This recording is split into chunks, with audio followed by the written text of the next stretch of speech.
There are so many methods to learn in fly fishing, but buzzer fishing has got to be one of, if not the best method to use in stillwater fly fishing.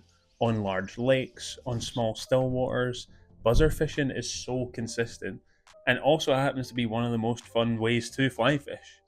In this video, I'm going to break down how to buzzer fish, a fully explained intro guide and advanced guide on how to buzzer fish, the best ways to catch fish on large lakes, small still waters, the flies to use, the retrieves to use, lines to use. We're going to cover everything in this video as a complete buzzer guide.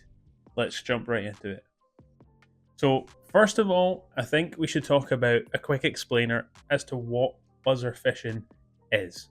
Buzzer fishing is effectively a method of trying to replicate the most common type of insect that's in the water column throughout the UK and in most other northern hemisphere countries, and that is chironomid nymphs. These small pupae and chironomid nymphs effectively cover the vast majority of larval stages of mayflies, small chironomids that specifically are little bloodworm type midge that eventually turn into several different types of flies. And buzzer fishing is the best way to copy what those pupae and small larvae look like in the water. They're also the main source of food for trout throughout the year. Now, the start of the year in spring is by far the most prevalent time for buzzers in the water column, and is definitely the best time to fish buzzers because that's when the fish are turned on to them. However, there tends to be a decent resurgence of them towards the end of the year as well.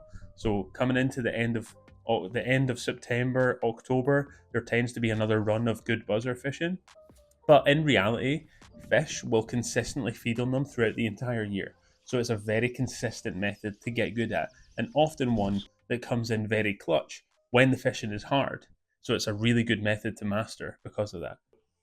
Now that we've done a quick explainer as to what buzzers are, that gives us a good understanding of how to fish them and how to catch more fish with them.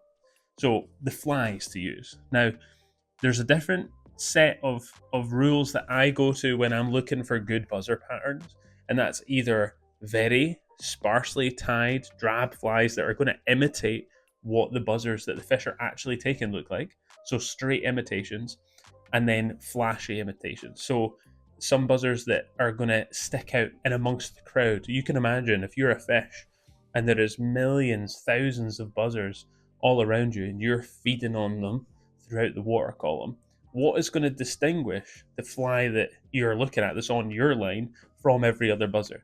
And I would call those attractor buzzers. So I like to fish a mix of attractor buzzers and imitation buzzers, and that kind of covers everything that you're going to ever need when buzzer fishing. Now, there's a bunch of different ways to do that, so we're going to go through some classics right now. Now, my very favorite buzzer, which is going to be no surprise to most of you guys, is a classic Vickers buzzer. So the black Vickers buzzer with a silver or gold collar is an amazing imitation pattern. It kind of covers every possible pupae that's coming off.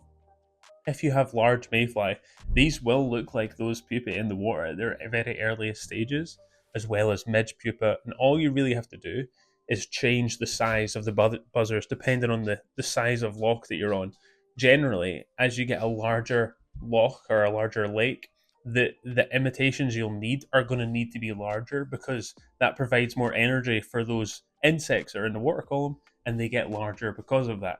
And if you're on small still waters, the same kind of principle applies where they're going to have less energy, so the flies are going to be smaller in general. So for small still waters, I like to go from 12s, 14s, 16s, 12 being the largest buzzer I would ever fish on a small still water, really, unless there was something larger coming off. And then on lakes, going larger with 12s and 10s generally applies really well.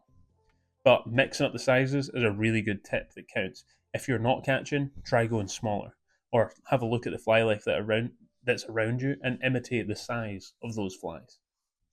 Now, for those two different styles of fly, I'm going to give you my favorite examples. We've talked about the Vickers. My second favorite and my favorite attractor is going to be a traffic light buzzer.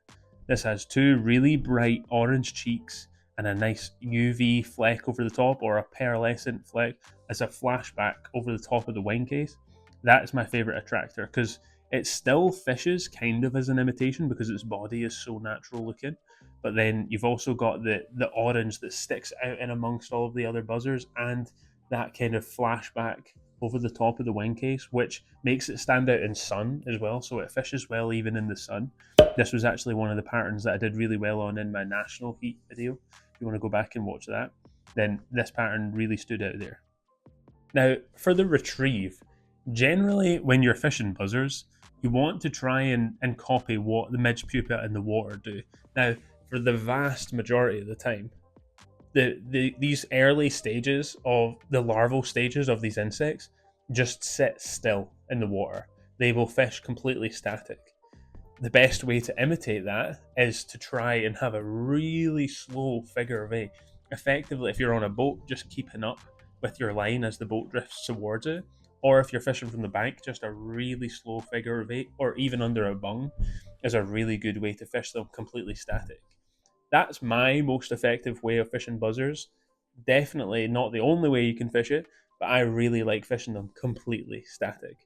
A lot of people get some success also doing one long draw of the buzzers, because what happens with the pupa in the water is they'll release a little bit of air into their wing case, and they'll come up in the water column and then drop back down.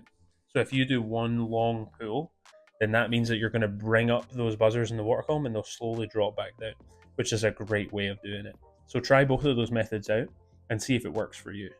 Now, we'll quickly talk about lines and my favorite way of fishing buzzers on different fly lines. My number one has to be a straight floating line.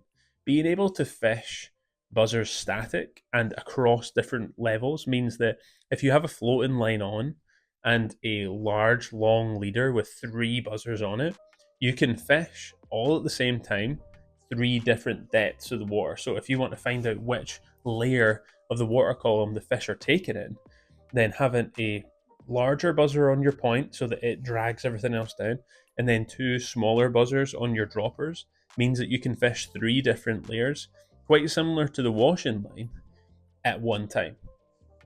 Inversely of that, if you want to try and fish them all at the same level or higher in the water at slightly different depths, then the washing line is also my favorite way to fish it. So by putting on a really buoyant fly on the point, normally a fab or a booby, and then having 2 buzzers up from it on a floating line or a midge tip, a 6-foot Snowbee buzzer line is actually one of my favorites for buzzers.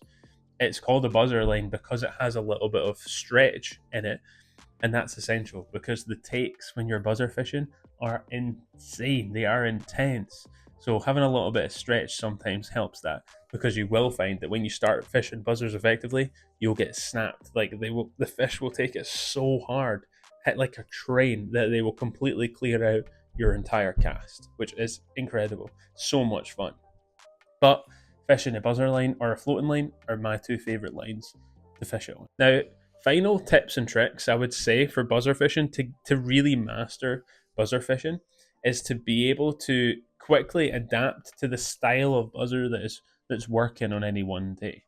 It won't be the case that one buzzer pattern just works all year round. You do have more consistent patterns than others, but if you're able to find the exact size that the fish are feeding on, or a little bit of a color variation that the fish are tuned into, then you're going to have more success buzzer fishing. And generally going lighter helps with that. If you were fishing 10s, go down to 12s, go down to 14s, and that will generally help more than directly copying the color of the buzzer. You want to have size be your most important variable in that equation. So size of your buzzers is really important, and then also size of your tippet material as well. If you're fishing quite heavy tippet material, then your buzzers are going to be sitting in the water column very still, motionless, and then that tippet material is going to stick out like a sore thumb. So if you make sure to go down in the size of your tippet material and mud your flies, like we've talked about a lot, if you mud your leader, then that's going to help make your leader as invisible as possible, and you're going to catch more fish because of that. Now, I hope this video was useful. If you have any questions or any of your own tips and tricks on buzzers, pop them in the comments down below and let's have a chat on our favourite buzzer patterns. Because there are so many out there that anyone that's new to buzzer fishing needs to get those 5 or 6 really good patterns that they can get going and get confident in to start their own good buzzer fishing and get their own buzzer collection as well. So leave a like on this video, subscribe if you haven't already, and I'll catch you guys in the next video. Tight lines.